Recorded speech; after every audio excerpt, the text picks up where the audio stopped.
Iman yang bertumbuh di tengah krisis memberi kesempatan kita untuk menjadi saksi Tuhan yang lebih efektif.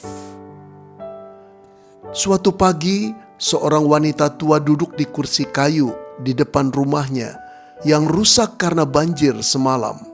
Banyak barangnya terendam dan hampir tak mungkin ia mampu membelinya yang baru lagi. Tapi saat ditanya, ia menjawab dengan mata berbinar, "Tuhan tetap baik." Saudara, kata-kata yang sederhana ini seperti cahaya yang tetap bersinar di tengah-tengah puing hidupnya yang suram. Bagaimana mungkin seorang yang sedang mengalami kemalangan bisa berkata demikian? Pernahkah saudara merasa iman saudara seperti tanaman kecil yang akarnya akan terhempas keluar karena banjir besar yang melanda? Ketika ujian datang bertubi-tubi, apakah saudara sempat berpikir, mengapa Tuhan tidak menghindari saudara dari pencobaan-pencobaan semacam itu? Saudara, firman Tuhan dalam Yakobus 1 ayat 2 dan 4 menulis, "Saudara-saudaraku, anggaplah sebagai suatu kebahagiaan apabila kamu jatuh dalam berbagai pencobaan. Sebab kamu tahu bahwa ujian terhadap imanmu itu menghasilkan ketekunan. Dan biarkanlah ketekunan itu memperoleh buah yang matang, supaya kamu menjadi sempurna dan utuh dan tak kekurangan suatu apapun."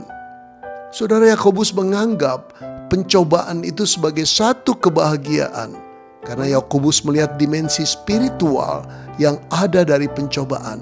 Secara fisikal, pencobaan itu mendatangkan kesusahan, kerugian, dan penderitaan. Tetapi dari sudut spiritual, semua itu merupakan medan latihan bagi iman yang akan menghasilkan ketekunan.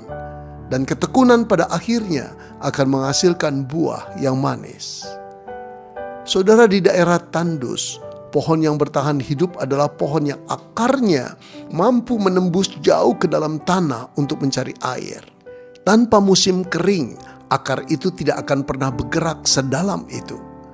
Demikian juga dengan iman kita, saudara.